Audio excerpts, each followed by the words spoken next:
Well, good evening, everybody, and welcome to Charlton Live, sponsored by PSF Steel Limited. My name is Louis Mendes. Hope you guys are well. This is the big match preview. On this week's show, we will, of course, be gearing up for Saturday's trip up to Shrewsbury. Plenty more to chat about as well, though. Joining me to do just that, first up, top right, Sue Gallop. How you doing, Sue? Oh, good, thanks, Louis. Hope everyone's all right. Yeah, certainly. Nice to see you all. Yeah, First Lady of Charlton Live. Good to have you with us. And down the bottom, chef for hire, as it says in his little bio there, Mark Newbury. How do you, Mark? I'm all right, mate. I'm just slightly shocked because half the Charlton Live team are away on holiday at the moment, and Sue isn't amongst them. So it's lovely to see her here on the show, but normally this time of year she's sending us pictures of her legs. Yeah, and then she goes on holiday as well. So on this week's show, then, as I said, we'll gear up for the Shrewsbury game, second half of the show. But there's plenty to talk about. We're going to chat about Steve Avery, the Academy director, stepping down in a few moments' time. We'll hear from him and from the Addicks boss, Nathan Jones. We're going to talk about the fact that Lloyd Jones has been nominated for the Player of the Month as well for August in League One. We'll have a chat about that. If we get a bit of time, I do want to do this because I think it'll be fun. I'm sure everyone who's been on social media this week has seen the Barclays men Twitter sort of trending attempts. I thought maybe let's have 5-10 minutes just naming our favourite Charlton Barclays men. Like those who are synonymous with the Addicks when we were in the Premier League back in the glory days, and players that perhaps would be almost cult members for us, or players that fans of other teams would reminisce about when they talk about Charlton in the Premier League as well. So we'll name some of our favourite Barclays men later on in the show. And as I said, we'll look ahead to the game with Shrewsbury. Got Dan from SALOP Cast is due to join us. And then we'll hear from Nathan Jones ahead of the game as well. Right, start of this week, you may have seen that the club, and in particular Steve Avery, made a big announcement. Let's have a listen to what Steve had to say. After almost 25 years at the football club, you have a big announcement to make. Can you talk us through your news? Yes, I've decided that after 25 years nearly, that I've come to a point where I feel I need to step down from the role as Academy Director. It's been an enormously difficult decision to make, the most difficult decision of my working life. But I do think that the time is right. It's a decision that I spoke to Jim Rodwell and Andy Scott about a couple of months ago, and there's been further discussions since. And I emphasise the word step down because what I did say to them, ideally I would like to still continue in some role, even though it would be a part-time advisory role, if they were in agreement. And I'm grateful for the fact that they agreed to that, and that we've drawn up a job description whereby instead of me officially retiring, let's call it semi-retiring, I'm more comfortable with that in terms of a gradual, a gradual movement towards, the ending of my career. So there we go, Steve Avery stepping down from his role as Academy Director. Good to hear that he is going to remain at the club in an advisory role, but 25 years with the Academy, Sue. And the club said themselves that he's played such a key role in its success, and in the success of the part of the club that you could argue has been the only consistent success over that last 25 years. Yeah, I guess you look at it as like, obviously as people get older, they make decisions about their careers in whatever sort of job you're in, and I don't know, it just felt like Steve was just someone that was always going to be in that job. You can't imagine anyone else doing that role because he's been there for such a long time. And I know I used to really enjoy working with him back in the day when I was working there a bit more often, and we'd sort of be going through, because part of the academy lads' roles was to be ball boys on a match day. So he would sort of sort it all out with when Gritty was still around as well. So it's such a massive job, and it is hard to think about who is going to step into that role because that's massive boots to fill.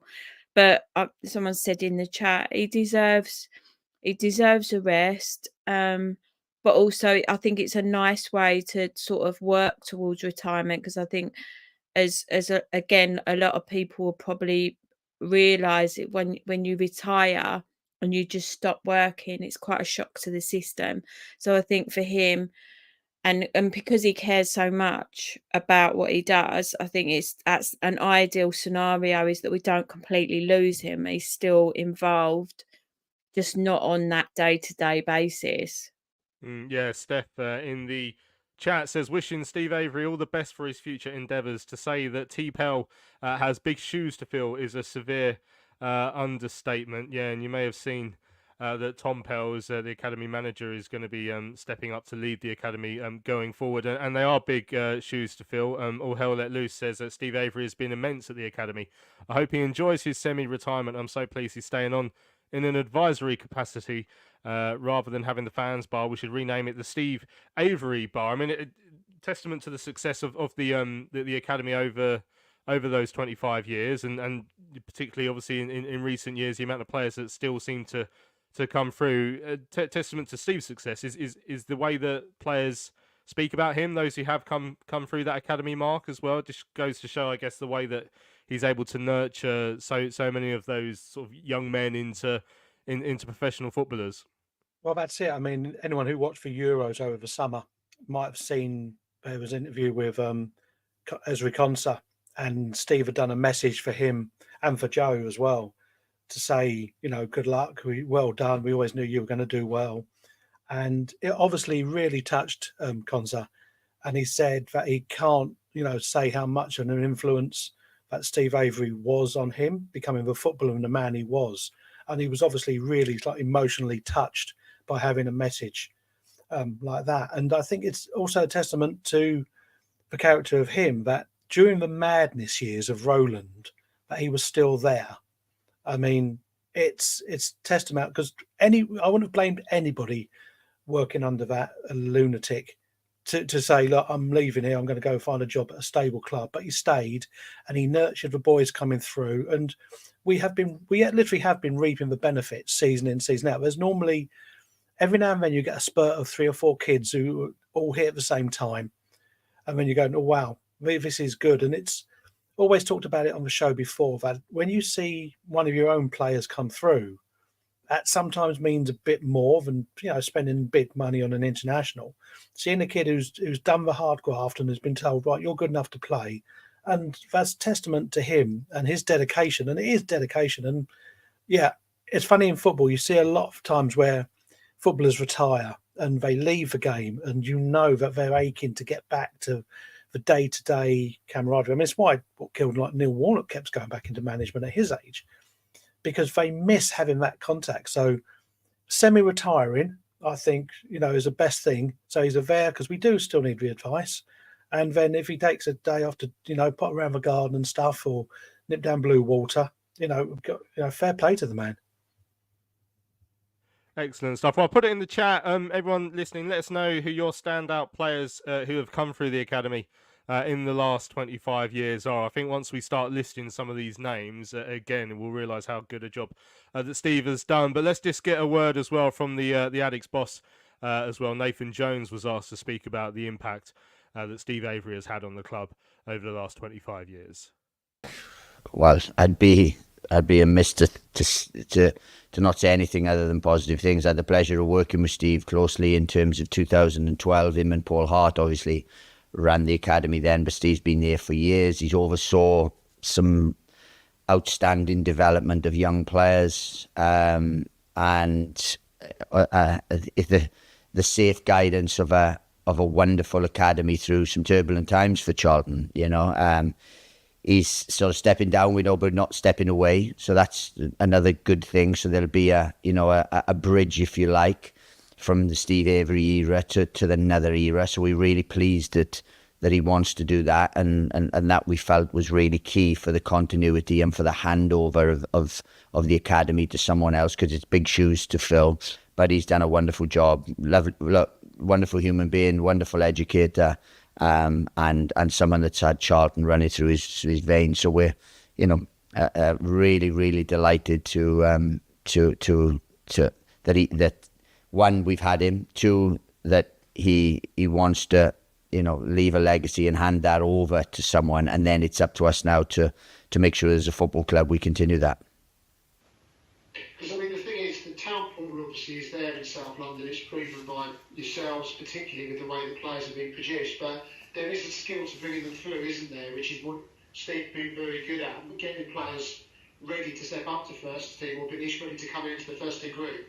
Yeah, look, well, Steve's oversaw that. There's a lot of good people under Steve that work talent identification and the real sort of phase coaches right throughout, from 8s to right throughout to 16s, 18s, 21s, 23s, whatever, So Steve's oversaw that. So the actual work is still there. What we have to do now is make sure that we find the right leader to take on Steve's mantle. But the work underneath, the talent ID and all the coaching, the processes, they're all in place. And now, obviously, with myself here, there's a pathway. So there's a curriculum, there's a process, there's a way of playing. We have principles.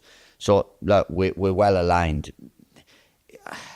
Are we going to find it easy to replace Steve Avery? No, but for the interim, we have him, so he can help in that recruitment process, and then educate someone that can take the club, the academy, forward for a number of years, because it is a wonderful, wonderful talent pool. There are some wonderful sort of untapped people to work with and talent to work with. And it's up to us as a football club that we make sure we continue that pathway, continue those processes, and give them those principles to make them into first-team players for Charlton. There you go. That's Nathan Jones on Steve Avery's time at the club, with the academy directors announcing that he's going to be stepping down, but remaining in an advisory role. I mean, it is important, I guess, for Tom Pell to continue that work, because, I mean, some of the names we're seeing coming out here, Sue, just show how sort of invaluable the academy has been to us over the years. I mean, do you want to share a couple of your favourites before I go into the chat as well from the last 25 years? It's quite easy to get sucked into going a bit before as well, but there's been some big names that have come through that academy. Yeah, I mean, like we talked off air, didn't we, about even prior to Steve joining us in 1999. You then trying to remember who was prior to Steve and who was sort of post Steve. And I one of the standouts for me was always someone like was Cole Jenkinson. Now, obviously, I feel like he left too soon, but I think at the time the hands were tied, money was needed. Obviously, the offer from Arsenal came in, but I think, I mean, there's a lot to be made from the players' talents, but even in terms of developing them as young men, I worked with a lot of these lads. Like I said, when they were ball boys, they were still in the academy, and the personalities in terms of that grounded, like not getting carried away. Like, yeah, I'm playing for a club's academy that's in the Premier League Championship when Steve first came in, but not letting them get carried away with it and still keeping them that sort of that ethos that our club's been so proud of in that even when we're seen as a big club, when we were in the Prem, we still had that sort of down to earth, homely family environment where these boys could learn to be young men, not just professional footballers.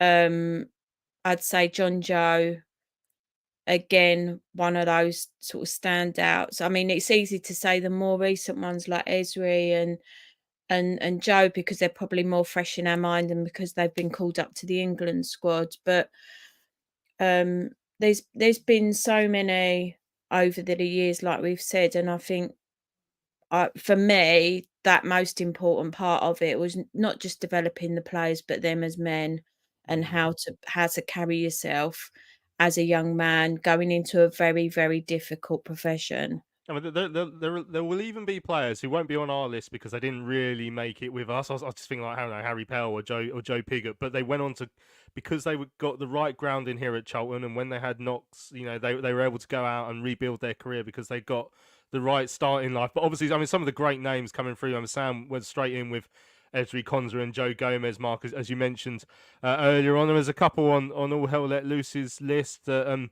the likes of Pope, I mean, people like Pope coming in, or maybe even Lookman, who came in partway through the academy system. I mean, that is still part of the sort of talent identification, which is part of the whole sort of structure of the academy, which is obviously very good. But yeah, some great names in there. I think there's Alfie Doughty at the end.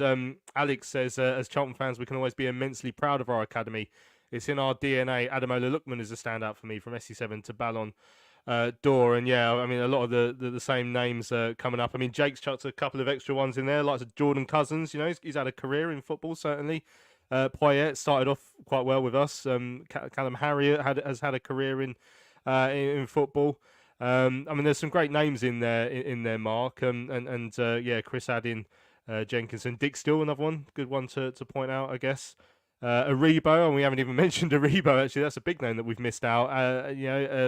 Grant, Carlin Grant.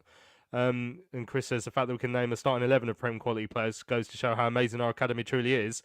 And therefore, I mean, let's heap the pressure then on Tom Pell, who's taken over, Mark. And Steve has proven it's well. I mean, it's all about worth as people and players, but I mean, there's a massive financial gain for the club there as well, because you don't have to go out and sign lots of players. So that they are huge shoes to fill, and I'm sure Tom will be well placed to try and continue the good work that Steve started, Mark. Well, that's it. Like Nathan said, it is a team effort, but it's replacing having a system in place which you can then use to, like say, identify, bring players, get kids. But like Sue says as well, you've got to look after the personal side of it, you know, and develop these guys into men, and you know, get into them. This is the career you want. This is what you give up, but this is what you get at the end. We could have quite easily watched the England game the other night, and both the centre halves could have been ex-Charlton. Gomez and Konza could have played together quite happily. And you look at that, and you know, someone might mention it on TV, but I think within the football community, our academy is ranked extremely highly, higher than, you know, quite a few Premiership sides, because they've just got this, oh, let's spend money and get someone in. They don't think, you know, look at local area, let's get players in from the local areas, and nurture them and then take them on. I mean, it's like I say, the financial side as well. I mean, to be honest, we've probably filled 3 shows with anger on how much we've let players go, which we feel cheaply. And you look at them now and you think to yourself, what is Lookman going to go for now? You know, he's hat-trick in the cup final, the Euro Cup final, the nomination. And it's kind of, yeah, okay, we got a fair amount for him, but look what he's worth now. Konza, and Gomez, what would they be going for in the market now, which is a bit silly. So it's great in sort of like 2 ways for us. We get to see players come through the system and see there's a way into the team. And that must be a huge draw for kids who are being courted by different clubs to say, you know, come and join our academy, come and join our academy. We can say, hey, look at the list. These are the players who have come through our academy. Look where they are now, you know, with dedication. This is what, you know, we can show you. This is what we can offer you. And he's there as an advisor as well. And hopefully they don't try and change the shape of the wheel, because the wheel works. You know, there's a reason it's round. Sometimes someone comes in new and goes, right, let's try a square wheel. Let's see if that works. No, it works. It works for us. It works for Charlton. Don't change it, you know, and let's reap the benefits in the next 5 years if we can. Excellent stuff. Yeah, Jake's talking about the difficulties of getting Category 1 status as well. But yeah, I mean, that's a whole nother conversation to be had. Right, let's turn our attention to some other good news this week. Lloyd Jones nominated for the League One Player of the Month for August. This is what Nathan Jones had to say on the matter. Of our start has been our defensive performance across the team, and Lloyd Jones being nominated for the League's Player of the Month just now as an indication of that. Does that show pretty much how far we've come since you joined? Well, it shows one facet of things, and Lloyd's in real good form at the minute, and thoroughly deserves it. He's been excellent, you know. Obviously the goal, but 3 clean sheets in the month is he's been excellent, and really proud of him. You know, pulling him this week and told him I'm proud of him. But now that's just a start. That's just a 5-game block. What he has to do is make sure he continues that, because you know I signed him at Luton to be the player that he is now, the player that we see it now, and that's what's a good thing. So I'm glad he's got some sort of recognition, but you know it's only a start. There we go. So yeah, Lloyd among the nominees for Player of the Month.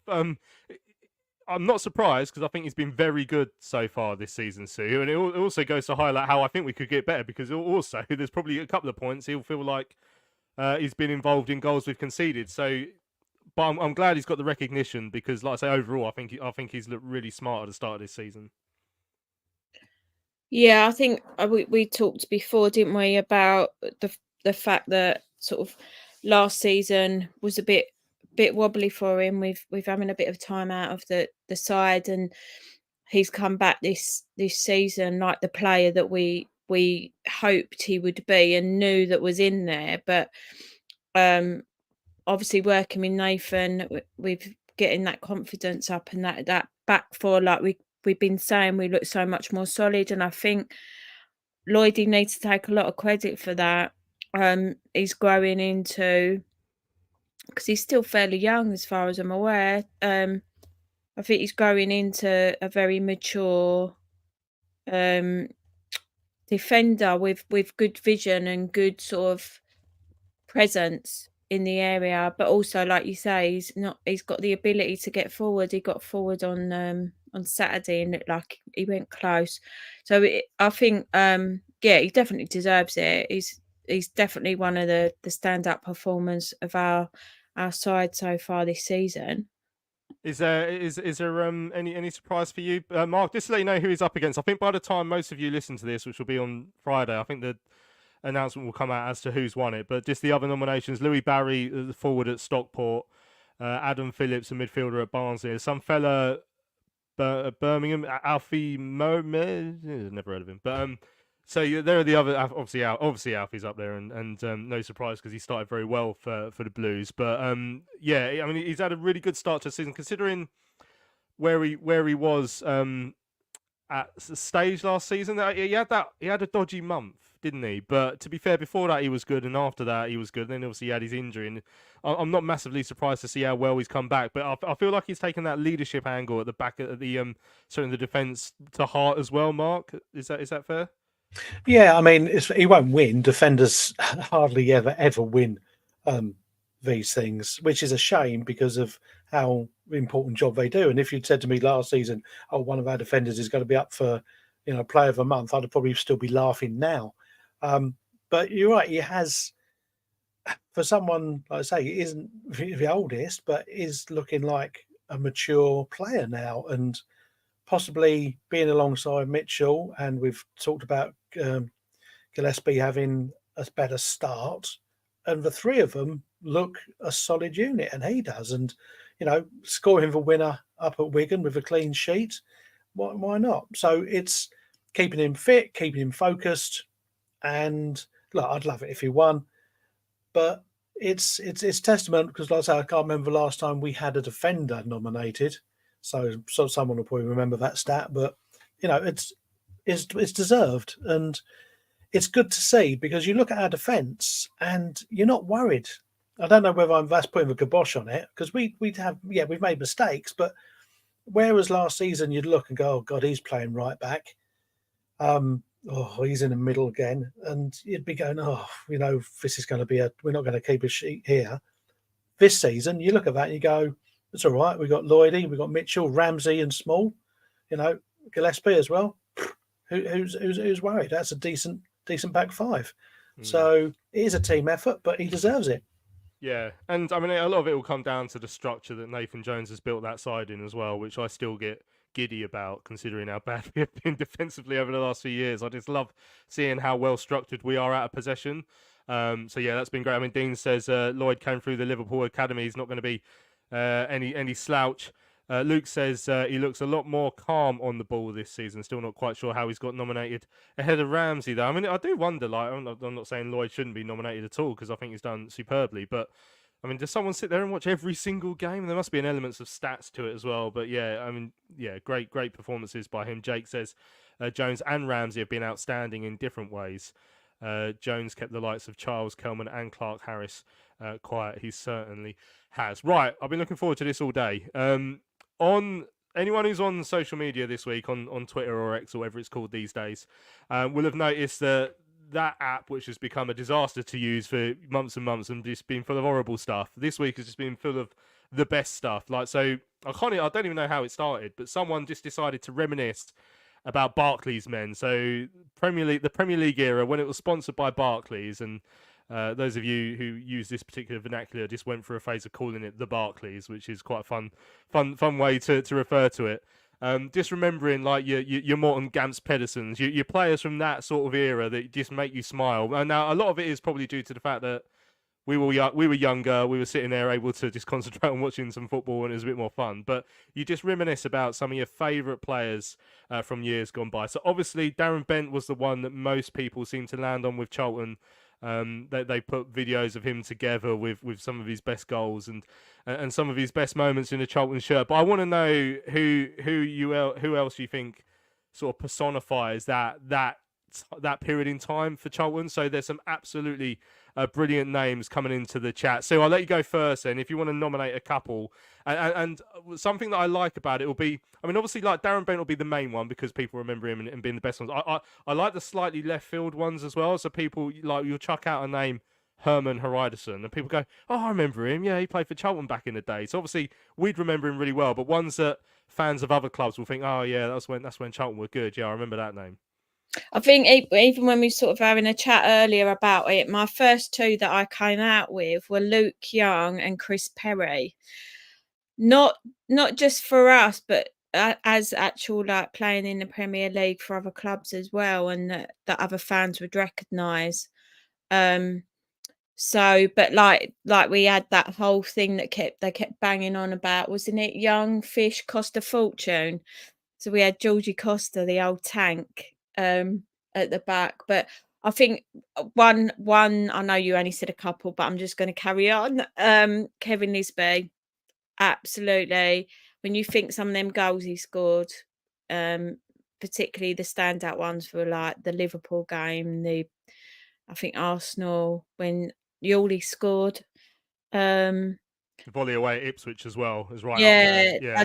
I think it's there's too many to name. Kish, someone just said Kish. Yeah, Oh my absolute God. prime And I Barclays. knew he loves Kish. He Yeah. absolutely loves Kish. Sue was in the room when Kish came to a game 5-6 years ago, maybe slightly earlier than that as well. And he came into our studio where Terry was interviewing him, and I was stood there in the corner just shaking with excitement because I thought I'm going to have my photo with Radoslav Kishishev in a few moments' time. Mark, who are your favourite Charlton Barclays men?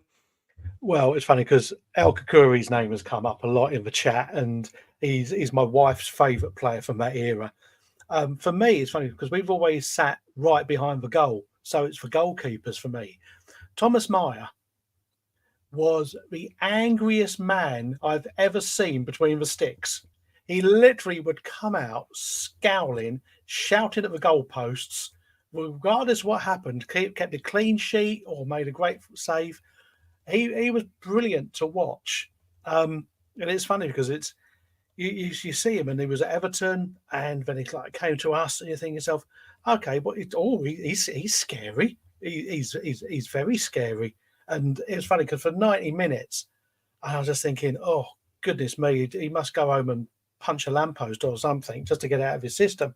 But I loved it. Like I say, El Kakuri, and looking at the names which go past, Graham Stewart for us was terrific. You know, captain. And I remember him kicking Ronaldo straight up in the air. You know, it was when he was trying to be fancy when he first came on the scene, thinking, I'm not having any of that.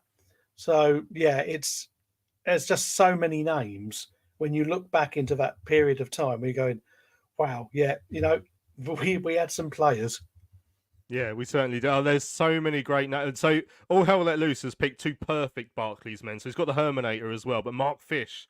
So again, it's got to be a player that will be a little bit left field, I think, for me. Like if you just name if we name our favourites, and everyone would, well, yeah, play for Charlton, but someone you go, oh yeah, like I say, that's why Morton Gamps Pedersen was always the best one for me that I've seen so far on the Blackburn one. I mean, Sam says Dino. Scott said George Costa, or was that before? So I looked up the Barclays era today. I think 2001 is when it first started. So it was George might have been the year before, but it got sponsored by that. But yeah, Talal El Karkouri is a superb one from Luke there. Yeah, Marcus Bent. I mean, it's officially part of the era, I guess. Lisby is in there. Diarra. Oh, yeah, he's sort of relegation era though, isn't he? So maybe not so much. Graham Stewart. Not a bad shout there. Alexi Smertin. Yeah, Michael says, God, it's really working. All these names is giving me strong nostalgia, and that's why it's been such a good one. A couple of people, there's some really good ones in there. JJ, obviously, Jonathan Johansson, Sean Bartlett as well as a massive Barclaysman for me. Right, we're going to have a break. We will start to turn our attention to the Shrewsbury game after, because if not, we'll be sitting here listing former Charlton players for the rest of the hour. Which maybe we will do again. Maybe we should dedicate an entire show to doing Barclays men at some point. But yeah, when we come back, we'll start to turn our attention to the game with Shrewsbury. We'll see you in a few moments' time. PSF Steel Limited is a trade supplier of steel fabrication and erection services to the new build, construction and refurbishment market in southern England. With their unrivaled depth of experience, they excel at providing their customers with high quality and cost-effective steel fabrication solutions. Their customers include national and regional house builders, such as Barratt Homes, Bellway Homes, the Vistry Group and Taylor Wimpey. They pride themselves on their service-based ethos and commitment to customer service excellence, which includes full technical backup and on-site services and support. If you would like more information, go to www.psfsteel.co.uk. That's www.psfsteel.co.uk. Hello fellow addicts, I'm so excited to tell you all about our micropub, the River Ale House.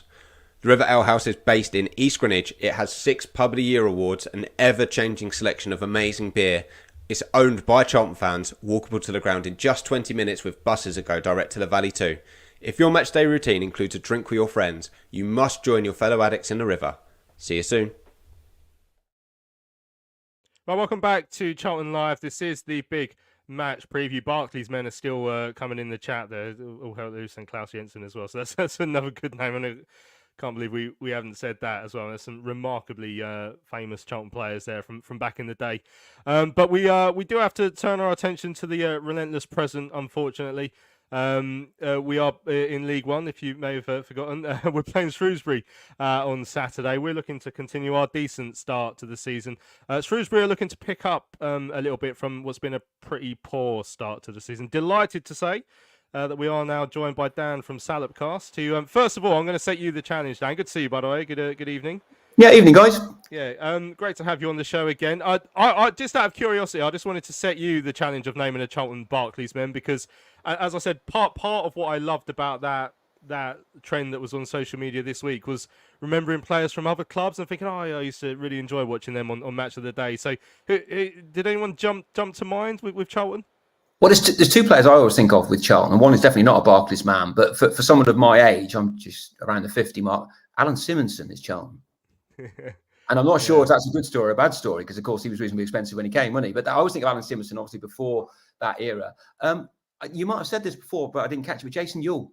Oh, lovely shout. Jason Yule was always Charlton. And I know he had a few other clubs, but I couldn't tell you who they were. But I know he played twice at Charlton. So that I don't know why, but Jason Yule, always a handful. Yeah, absolute standout player as well, and a really good bloke as well. He's been involved in the club since, of course, in his coaching. Before where is he? I think he's at Cambridge now, isn't he? Assistant with Gary Monk. But we haven't brought you on purely to reminisce about Charlton, Dan, because that would be a bit weird if we had. But yeah, let's focus on the Shrews. Paul Hurst's side, not been a brilliant start. I mean, he had a really good 3-0 win against Leyton Orient, but other than that, I think you've lost every game. How has the start of the season been? Dismal, to be honest, Louis. Dismal. Or perhaps schizophrenic is a better word, because we were pretty good against Leyton Orient, who of course haven't got a point, so that may be why we were pretty good. And we weren't bad against Peterborough at home, but we lost 4-1.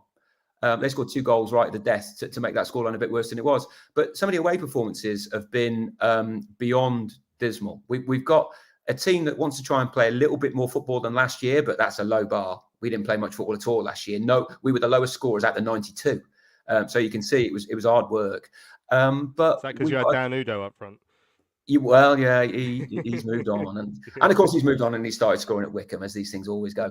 But the problem is that we can see goals at just the wrong time. So it's not been great. We've not really got going, apart from that one notable exception. So all Town fans are hoping that we're a bit more Leyton Orient than anything else when you come to town on Saturday. Hi, Dan. I'm Hi, Sue. just sitting here thinking, like, back to sort of a few seasons ago when we sort of played you in the playoffs. And can we talk about that? I'll talk about that all night. What do you think? It's this big question to answer, but what do you think's gone wrong since those heights of the playoffs? Yeah, it's a fair question. And interestingly, of course, we've got the same manager now that we had then, Paul Hurst. And at the end of that season, and it was a crazy season. It's the highest finish we'd had for 30 years. And we played more games than anybody else in English football. So remind that to all those Premier League fans who go on about playing more football. We played 61 games that year because we had 2 good cup runs. And it was phenomenal. And it was never going to be the same again, no matter what, because we're a small club and we were punching above our weight. That year, we had 3 phenomenal loan players we'd never heard of. Dean Henderson, decent player, gone on to Premier League football. Ben Godfrey at Everton now, and Carlton Morris, who played for Luton in the Premier League last year. We didn't know who the hell they were when they arrived, but when you get loanees of that stature, it makes a massive difference. So that's one thing. But Paul Hurst then went to Ipswich, and we just weren't able to to build on what we had there. Eventually, we started spending money to speculate a bit. Steve Cottrell's really good at spending money. If ever you want someone to come into your club and spend money to push you towards the brink of bankruptcy, then appoint Steve Cottrell, because he's brilliant at spending money. And all that gambling got us to 12th 2 years ago. But of course, in the end, chickens come home to roost, right? And we're struggling financially. We can't afford big money on players. And that means, being realistic, the aim is to stay up. And it's pretty underwhelming to say that in September, but the league table points in that direction already. So I think we are a lower League One club. 2017-18 was a phenomenal year. None of us will forget. But the chance of it being repeated anytime soon, being realistic, are pretty slim. Hey, Dan. We've just been Hi, Mark. talking about our kids coming through our academy. Obviously, have you got, looking at your team, are there some bright sparks you're thinking, you know what, there's optimism with some of the kids coming out there? Or is it a case of, if you come into a team which is struggling, they're going to struggle as well, which we found, when some of our kids came into bad teams? Or do you think, you know what, there's 1 or 2 potentially who could be like golden nuggets for us? Well, we've had a few over the years, and we've got to. I'm sure Charlton look to do this as well, but we really have to generate players who will hopefully be good for us for a while, and then we make a little bit of money out of them. But in the last decade, they've been few and far between. Joe Hart is a local boy, came through the academy, moved on to Manchester City, and obviously did well for us and did brilliantly for Man City. So that's one example. Connor Goldson was at Rangers for a decade, just moved to Cyprus, which I thought was a very odd move. But he's had a successful career. But I challenge you to name any Shrewsbury Town Academy graduate in the last 10 years who's gone on to do really well. So the academy's not been working. And at the moment, we've got a number of exciting loan players, actually. Certainly we'll play 4-2-3-1 on Saturday, and our 3 there are all loan players from top flight clubs. But they're not ones that we're bringing through, obviously. So it is a big debate within the club. Where are these young players? What are we doing wrong? Why are we not producing them? And what can we do differently to change that? Because they are the lifeblood of our club, both on the field and off the field. So it's a big problem, and I'm afraid we're not really answering it at the moment. Just finally, then, looking ahead to Saturday's game, same question we always ask on these previews: sort of who's standing out at the moment. Obviously, you've got John Marquis, who's often been a thorn in our side, as Tom's pointed out. He's asking how well he's done. Was it Bloxham who scored that screamer against the O's? Is he up there? Well, put it this way, Marcus came and we did pay a bit of money for him. And we were more surprised than anybody when we signed sort of a hardened League One striker. We didn't think we were capable of doing that. Now he played 2 games, he's down on the bench. So that's, I'd be quite surprised if he started on Saturday. And I don't think he's done that much wrong, but he hasn't really got the pace that you need up front when you're on your own. So he seems to go really early and get caught offside all the time. And he hasn't scored yet. And I think honestly, it may be a good buy, but I'm already getting the vibes that it's just not working with him, and that's a shame because he has League One pedigree. In terms of players to look for, so we've got three loanees who'll play that in that 4-2-3-1. One's from Chelsea, a guy called Castledine. One's a Bukayo Saka, copy. He'll play on the left, and the other Tommy O'Reilly comes from Villa. Now they've all got pedigree. You can all see they've learned to play the game at a high standard. Can we get them the ball, Louis? That is the question. If we can't get them the ball, then it doesn't matter who they are. They could be Lionel Messi. Then they won't have any impact. We are better at home than we are away. We only played 2 home games, beat Leyton Orient, ran Peterborough reasonably close despite the mess at the end. So the fact that we're at home gives me a little bit of hope. Away from home, we've got nothing at all and not looked like getting anything at all. And I really don't want to speak about getting beat by Wrexham on Saturday because they weren't great and we were heinous. So if we turn up and play like that, then you'll have a good day. But at home, we're normally a bit sharper than we are away. So that's a modicum of hope for us. Yeah, and it's a ground I feel like we always struggle. And we've picked up a couple of wins there over the last 5 or 6 years. Jez Raksaki's won, the 3-0 one we had under Bow, but it's a lot always of people say it's a long way to go. They say, it feels like you're going to the end of the world, right? And I think that is an advantage, actually. All I would say is, going to South London is the same for us. But I mean, we get used to it because we're from the sticks. But at the same time, I think a lot of people do feel that because it's so far away, it's harder to play at. And we've got to use that to our advantage, right? Yeah, I mean, even when once you get to Shrewsbury Station, it's still like a 20-minute bus ride. It's a real hassle. I do wish you still played at the Meadow because that was literally right next to the station. You are not the only one, Louis, but there we go. If at any point you could move back, that'd be brilliant. Dan, it's been great to have you on. Thank you for joining us, and all the best for the rest of the season. And you guys, go well. Cheers. There we go. That's Dan from SALOP giving us the lowdown on Paul Hurst's side ahead of Saturday's trip up to the new Meadow. Before we look ahead to the game from our own point of view, let's hear what Nathan Jones had to say. Let's get some team news ahead of the clash and his thoughts on the trip to take on SALOP. Before and after the game, it was brave of us to take that game on against Rotherham with the injuries and the international call-ups. With that in mind, have our 3 players come back from international duty okay, firstly, and then secondly, the injured players we've got, players like Josh and Miles, how are they coming along, and is Miles close to getting a game? Yeah, look, Miles will get minutes tomorrow in the 23s, so he's in a much better place. Josh Edwards trained with us today, so he's in a much better place and really quickly, considering the level of the tackle and the injury that we thought it was. And all 3 have come back. All 3 got minutes, valuable minutes, and all 3 have, we believe, have landed safely and are ready to go for the weekend.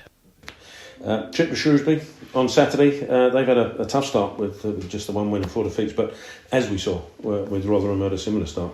That in itself means nothing. So what type of game are you expecting from Shrewsbury? It's a tough League One game. Again, you're away from home. It's going to be tough. Hursty's sides are always well drilled, well prepared. Look, as I said, you can't tell anything after 5 games, 10 where you will. Where if you've only won 1 in 10 games, then it's kind of as a better reflection. But 1 in 5, you can play different sides are in form. You can have had a couple of injuries. So 5 games not a big enough sort of segment to evaluate anything. So we know we're in for a tough game regardless of what's gone on in recent weeks. So we know it's a very, very tough game and a game that we're going to have to be prepared for. There you go. That's the gaffer looking ahead to Saturday's trip up to the new Meadow to take on Shrewsbury. I mean, let's start with the team news. And it's not really immediate team news, but I mean, it's great that Miles is going to get some minutes with the youth tomorrow evening, Sue, because him sort of coming back into this side could be that answer to the issues we've had up top in some cases. Yeah, I think we've all been looking forward to Miles coming back, but being mindful that we didn't want to rush him back for another sort of breakdown in the injuries. So I think it's sensible putting him in the 23s, even if he only gets sort of half an hour or something, just to test out the strength of that recovery. And I think, it will be like having a new signing, won't it? Because it's been such a long time since we've seen him. And that could be the answer in terms of our scoring abilities, although we're doing okay.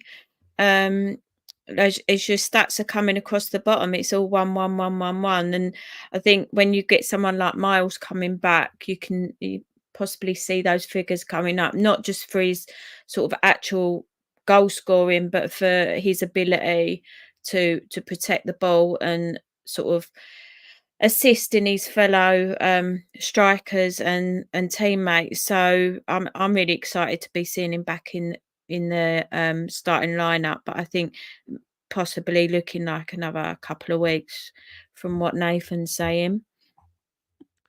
Yeah, it's Leeds at the Valley tomorrow night, 7 o'clock kickoff for the under-21s. And like I say, Miles Lieburn can play. It's only £3 to go. If you want to go along and join, £2 for concessions as well, and Valley Gold members and season ticket holders getting free. So not a bad chance to go and watch the youngsters run, maybe Miles Lieburn. So he also mentioned Josh Edwards has been training, which again feels like well ahead of schedule. So again, we don't know for certain. All hell will let loose is saying could he be on the bench. I mean, Nathan's never going to come out and say either way, really, Mark. But again, I'm pleased he's back. What feels like sooner than along the timeline than perhaps we expected. Well, when you saw him being carried off on a stretcher, you were thinking that's 3 months minimum. He must be made out of granite to get back that quick. It's good to see. I know a lot of people, aren't small fans. I don't think he's done badly, but they say, he struggles to beat people or gets crosses in. But I thought he had a decent game against Rotherham. So again, it gives us that competition, and you're not worried about Small not being there if you've got Edwards to come back. So, and I thought the game, Edwards had played the first game of Wigan game. I just thought he was man of the match for that. So if he can sort of like get back up to the speed and show what he showed in that very first game for us, it bodes well. And I've only going to echo what Sue says about Miles. Once he's fit and back into the team, I think you're going to see sort of like a lot more 2s, 3s, 4s from us than for 1-0s, because I just think he's going to be like that missing piece up front, which we need. So we need someone really to partner Godden and to scare the opposition. And the way we've started at the moment with the 60 minutes for one pair of strikers and 30 for the next is been semi-successful so far. So having him back, and of course you've got Kanu there as well as an option. It's almost an embarrassment of riches, but it's a kind of problem you'd rather have than going, we've got someone up front and we don't have any other options. So, it's positive. Mark said he might be made out of granite. Luke said he's actually made out of haggis. Shiny Phil says granite and haggis, the two most resilient substances known to man. Well, one of them's more delicious than the other. Paul says the Kilmarnock Cafu's been on the Iron Brew diet, and he's made out of gird as well. Lou says he looks chunky when you see him, like he looks sturdy. It's hard to describe. He looks like I don't think I'll be able to knock him over. Although to be fair, you could say that for the entire squad. But when we were speaking to Dan, they was talking about how much of a difficult away day it is. I mean, even the journey, as Tom said, it's always a horrible journey getting to the ground. I mean, it's a ground that I know we've won a couple in recent years there. Like I mentioned, that we got. If we go there and win 3-0 on Saturday, it would make me think, all right, we've definitely got something about us, because we never go there and get an easy result. So it's always a difficult game for us, and that will be partly what Shrewsbury will try and make it on Saturday. A nasty, bitty game, probably not too dissimilar to what we saw against Rotherham at the Valley. We've got to try and find a way to play that. Yeah, I was going to say the same. I think it is going to be a similar game to the one against Rotherham. Memory serves me right. It's always a bit of a rough one. It's all tough. They've got some big lads in their side, so I think it is a difficult place to go. And I think potentially seeing how they, like you're saying, the recovery from the last couple of games where we've maybe not got what we thought we would. So sort of talking about Reading away and Rotherham at home, I think Saturday will tell us a lot about this team and their ability to sort of overcome those difficulties, but also to really dig in at places that are probably one of the tougher grounds to go to. in the league. So, I mean, I like to think that we will get a win there. But like you say, it's going to be a really tough game, and I don't know whether sometimes when you're playing teams like that, the mentality of like, and I don't mean this disrespectfully, but perhaps the mentality is, oh, it's only Shrewsbury, they're 21st in the league, can sometimes be your worst enemy. So us all just going, oh, of course we're going to beat them. I don't think we can be that complacent. We really need to go in and sort of almost visualize that they are a team that are better than they're showing within the league position. Yeah, certainly. In terms of our performance, Mark, what has to get better from Saturday? And I mean, is there a change in the side you'd like to see to make that happen, or would you like to stick with it with a similar lineup, but get them sort of linking up better? How do you see it? I'd probably go with the same lineup, with one exception. I'd bring Campbell in, not Tyrese, Allen. When he came on, probably Berry, if I'm being harsh. And Berry hasn't done anything wrong, but when Campbell came on, I've seen a player who's come into the team literally 2 days before he came on, and he commanded that game when he came on. He really impressed me. I just thought myself, wow, this is a cameo appearance as a sub quite late on, but he got the ball, he broke the ball up, which we'd seen him do it in highlight reels when he signed, and we looked really good when he was there with the ball. And I know Berry's a different type of player, but I was thinking if you bring Campbell in, he just really, really impressed me. So I think if you're going to go, and again, I'd go the same, starting with Gas and Godden up front. I think Gas is probably if he was a cat, he'd be down to about seven or six lives now for chances. But I'd still carry on with that. It's difficult because obviously you've got the players who have come back. You've got Groy's come back. You've got Carnew's come back from internationals. So, it does make it tougher chance to who do you leave behind if you don't take a defender, but you're going to probably take Reg, maybe, who's a bit more versatile. Or that's probably the only change I would make. But I think the difference is, it's not been a lucky ground for us. It hasn't been. I used to work with a Shrews fan who used to have great joy every time we played them at their place.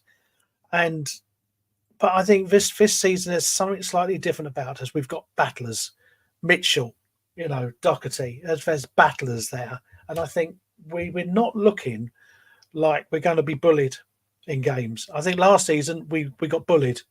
And there's as much as Dobson could do, he couldn't do it all on his own. I think this year, there's much more.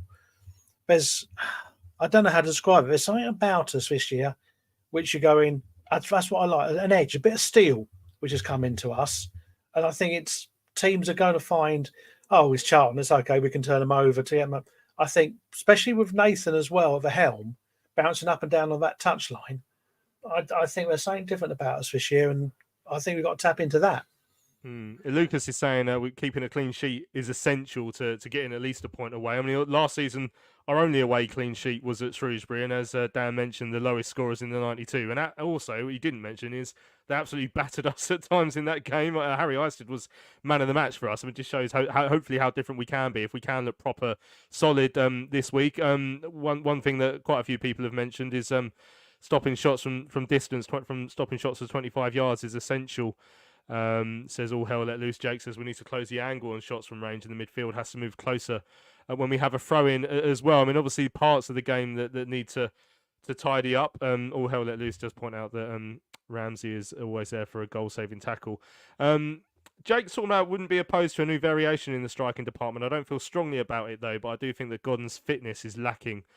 For a starter. I mean, Isaac saying how many more chances do we give Gas? As I said on Sunday, I think that's going to be quite a big talking point this season. And another perhaps talking point is needing to maybe vary our attacking play a little bit. So on Saturday, I was commentating with Sam Parkin. Obviously, quite a well-known pundit nowadays, former Chelsea striker, Swindon, mates with Jacko as well, actually. But one of the things he picked up, particularly on Saturday, and probably more so because he only saw us that day, and hasn't seen us all season, because there has been some variation, but Saturday was very much, it felt like 90 minutes of, well, however long he was on, of trying to plant the ball on Gass's head, to the extent that at one point there was a cross into the box where Gass kicked it against his own head, just to really highlight that was our tactic, just play it to Gassan's head. So, I mean, is there an argument to be had, Sue, that we could try and mix up our attacking play a little bit, even if it is to try and get it through the midfielders, who we've all said maybe there's lacking a little bit of creativity there, or to, you know, use those wing backs just to try and vary it a little bit, keep the opposition guessing?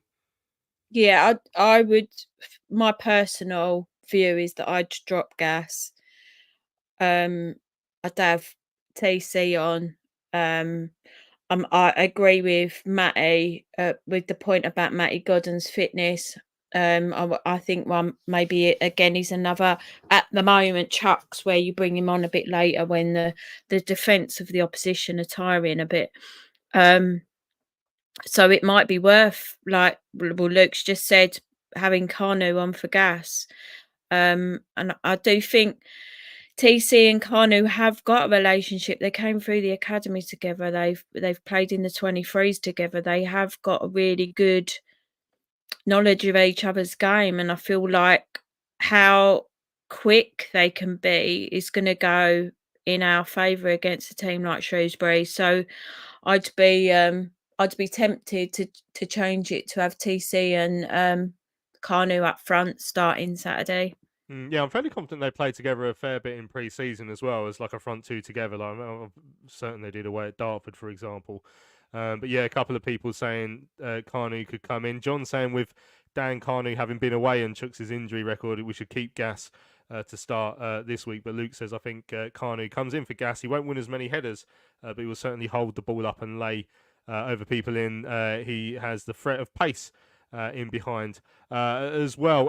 So Tom says, no disrespect to Shrewsbury, but if we want to be challenging up nearer the top of the table, then I think this game we've got to go full steam ahead and try and win 2 or 3-0. So I've been thinking a little bit this week. I feel like I did this before the Rotherham game as well, but just in my mind, maybe giving too much to what these games will tell us and putting too much pressure on the result. But you know, after we lost at Reading, I thought, right, we really need to bounce back to some extent and to show what sort of side we can be this season. And then you've got a point against the Rotherham side. You didn't give them many chances, which is obviously a real positive for us because they have a very talented front three and they were the side creating the most chances so far this season, even if they weren't scoring goals. So there was elements of Saturday. You were like, okay, yeah, we're still on track to an extent, but I really think like a statement win away at Shrewsbury, a side that no matter where they sit in the table, we always feel like we have a difficult game. If we can go and really put a performance in, Mark, then I will feel very positive if we can, like I say, lay a bit of a statement down to the rest of the division, as we have done with like the win over Bolton, for example. Yeah, it'll be a hard one because if we do get beaten by a team who are 21st and we don't turn up, it's hard to see any kind of consistency which is going to come into the team, which is what we need. We always talk about consistency. You want a statement win for the other teams. I mean, I saw the goals Wrexham put past them, and to be quite honest, it just looked a bit like a pre-season with Shrewsbury. They didn't look like they were playing, and Wrexham really didn't have to get out of sort of like second gear to get past them. And for a local derby, you thought there'd be a bit more in it than that. So I think if you've got to do there and equal what Wrexham have done, if not better, to say to other teams around us, because to be honest, at the moment, and I don't mind it as such, no one's talking about us. Everyone's talking about Birmingham and Wrexham and Stockport and the teams who are sort of like up there and who are going to be doing this, going to be doing that. Fly under the radar, fine. But I think if we carry on doing what we're doing and getting the results away, that's what we need. And I say it's quite hard if we did lose it to go. It's like, oh right, we reset again. And you're thinking the whole reason we played the game against Rotherham was to keep the momentum going from the week before from Bolton. And it was like, right, let's keep it going. Because, you know, if we could have called it off, yes, but, you know, with a horrible game midweek sometime. So let's keep it going. And like I say, I think we're a different team this year. So I think the fears we have of just turning up there and being bad should be slightly put behind us. Excellent stuff. Right, we've run out of time here on the big match preview. Hope you guys have enjoyed the show. Massive thanks to everyone who's joined us live on YouTube this evening or caught up on YouTube or via the podcast. Don't forget to hit subscribe underneath the YouTube video so you never miss another show, or on your podcast app as well. It will download automatically every Sunday and every Thursday, so you can hear us waffling on about the Addicks twice a week. Massive thanks to Dan from SALOP who joined us earlier on in the show, and a big thanks to Sue and Mark. As always, a pleasure to speak to the pair of you. You're welcome, mate. Thanks all. So I'm Louis Mendes. Massive thanks for you guys for listening to Charlton Live, sponsored by PSF Steel Limited. We'll be back on Sunday morning to look back at the game against Shrewsbury. We shall see you then.